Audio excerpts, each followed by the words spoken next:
Greetings, hope you are doing well. And in today's video lecture, I am going to talk about adrenoreceptors.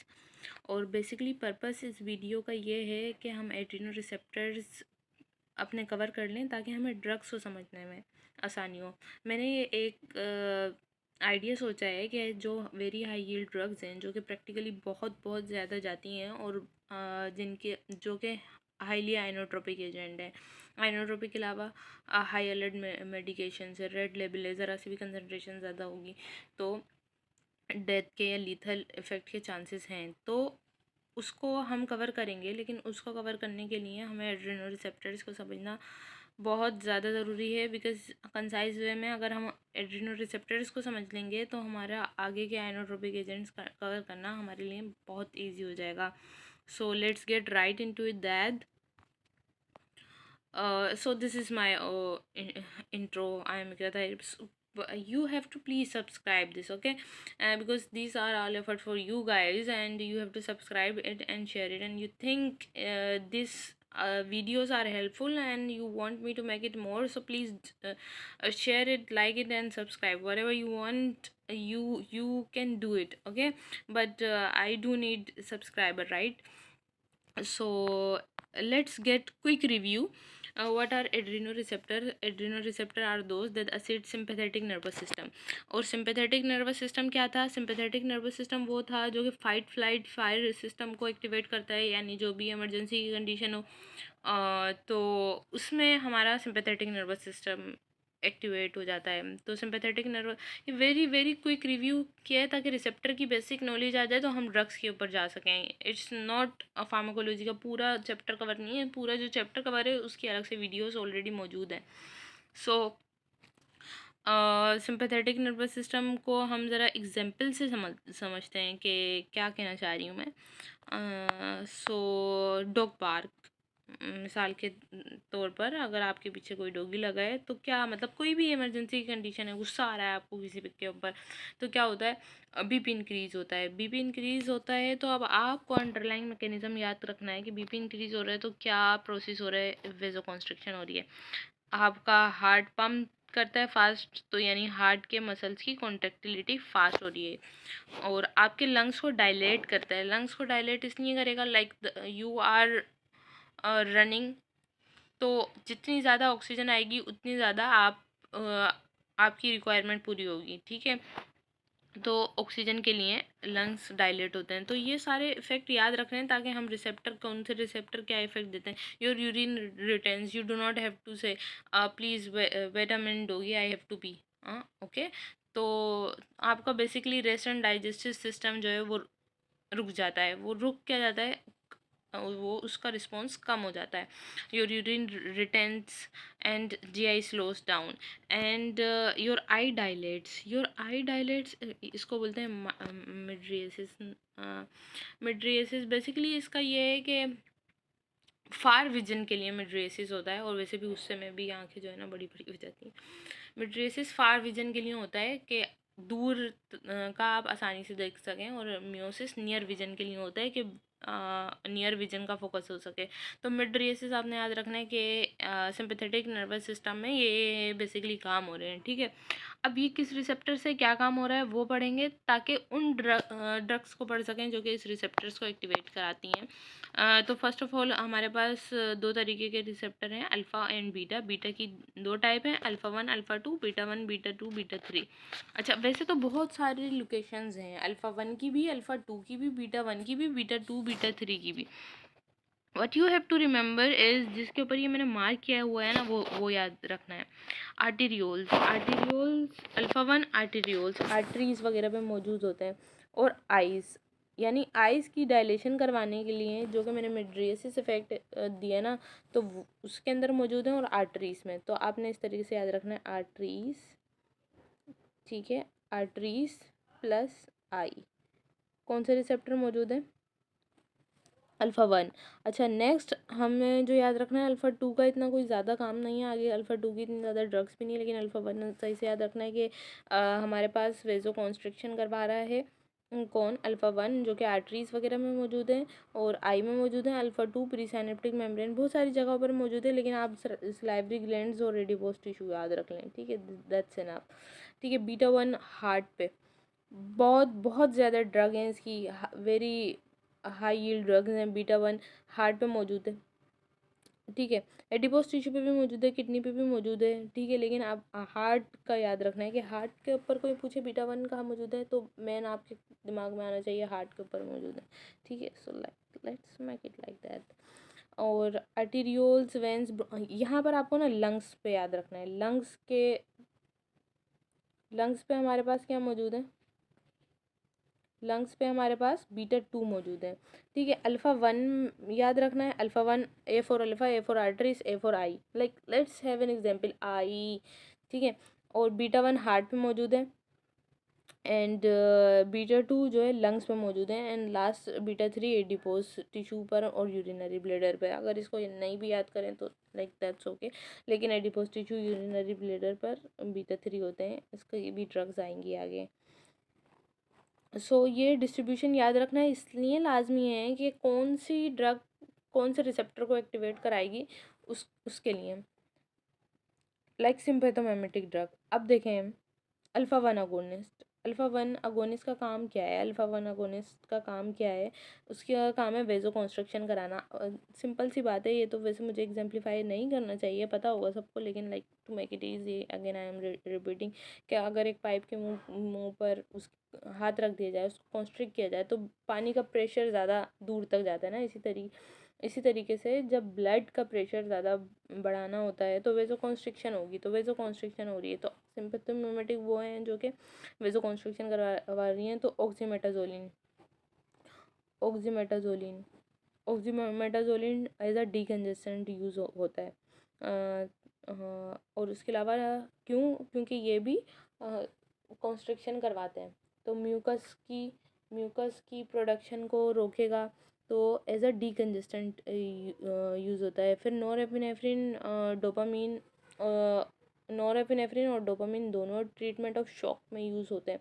फिर मिडोड्रिन, देखिए अब blood pressure बढ़ा रहा है, इसका काम क्या है, ब्लड प्रेशर बढ़ाना। वेजो कॉन्स्ट्रिक्शन का मतलब क्या हो रहा है, वेजो कॉन्स्ट्रिक्शन, एक पाइप कॉन्स्ट्रिक्ट हो गया तो इसका मतलब क्या है, बीपी बढ़ रहा है, बीपी बढ़ रहा है तो इसका मतलब ऐसे पेशेंट जिनके अंदर हाइपोटेंशन हो उसको ट्रीट करेगा। मिडोड्रिन और फिनाइलेफ्रिन याद रखना है, और फिनाइलेफ्रिन एज अ डीकंजेस्टेंट भी यूज़ होता है।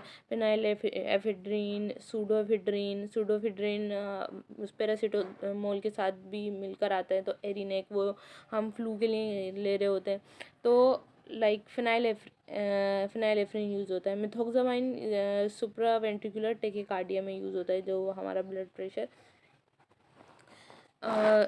के ऊपर इफ़ेक्ट करता है। तो जो मेन ड्रग याद करनी है वो ये याद रखनी है, डोपामिन याद रखना है, फिनाइलेफ्रिन याद करना है, ऑक्सीमेटाजोलिन याद रखना है, ठीक है।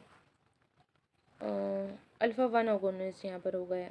अच्छा, एक कूल सा नमोनिक भी है, mnemonic O no more funny memes, O no O this is the sad one, O no more funny memes.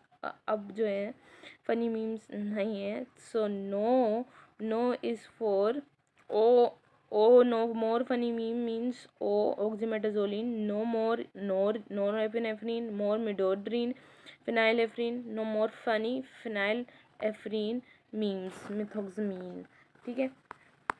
तो इसको इस तरीके से करना है, oxymetazoline, O is for oxymetazoline, no is for norepinephrine, more is for midodrine, F funny phenylephrine, और memes methoxamine. तो इस तरीके से याद रखना है। ये जो है ना ड्रग इसलिए बस आपको पता चल जाए कि अल्फ़ा 1 अगोनिस्ट में आ रही है ना, ताकि आपकी कभी को क्लासिफिकेशन आए तो आप जो है बता सकें। तो दैट अब बीटा 2 पर चलते हैं, अल्फ़ा 2 पर चलते हैं। अल्फ़ा 2 सिर्फ वाहिद एक ऐसे एजेंट है क्लोनिडीन, जो कि हाइपरटेंशन को ट्रीट करने के लिए यूज़ होता है। बीटा 1 अगोनिस्ट हार्ट पे मौजूद होता है।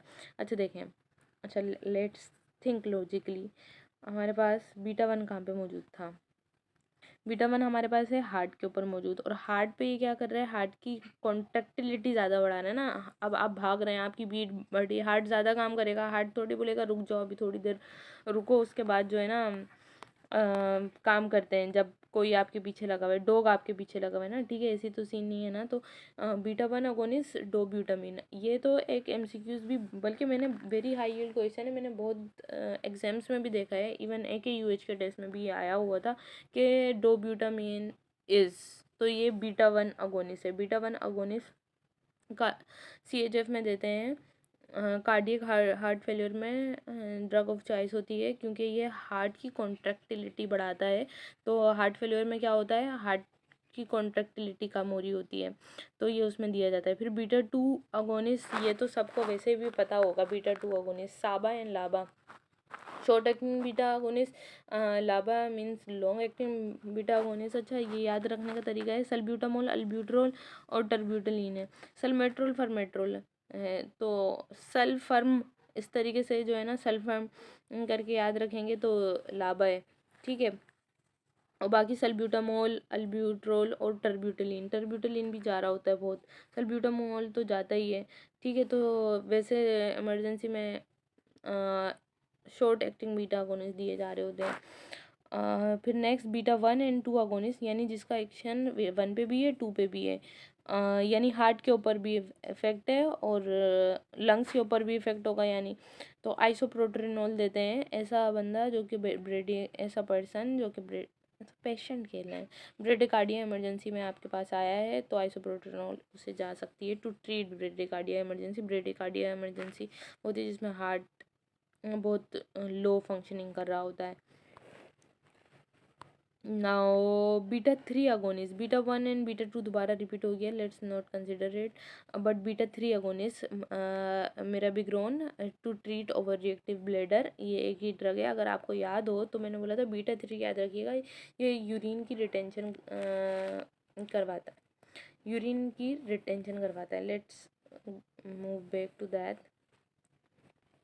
देखें, मैंने क्या कहा था, जब एक डॉग बाइट, मतलब डॉग पीछे आपके लगा है, तो आप you do not have time to give this much energy to your stomach and your bladder. आप ब्लैडर को थोड़ा बोलेंगे रेस्ट करवाएं, यानी यूरिनरी रिटेंशन करवाना हमारा सिंपैथेटिक नर्वस सिस्टम का एक बहुत सक्सेसफुल काम है। तो यूरिनरी ब्लैडर पे बीटा थ्री मौजूद होते हैं हमारे पास, तो ये क्या करवाएगा, बीटा थ्री ऐसा ऐसा रिसेप्टर को जो कि सिंपैथेटिक नर्वस सिस्टम में एक्टिवेट होकर यूरिन को होल्ड करवाता है, उसको एक्टिवेट करवाएंगे। तो वो किसके लिए यूज़ हो सकता है, to treat over reactive bladder. Over reactive bladder यानी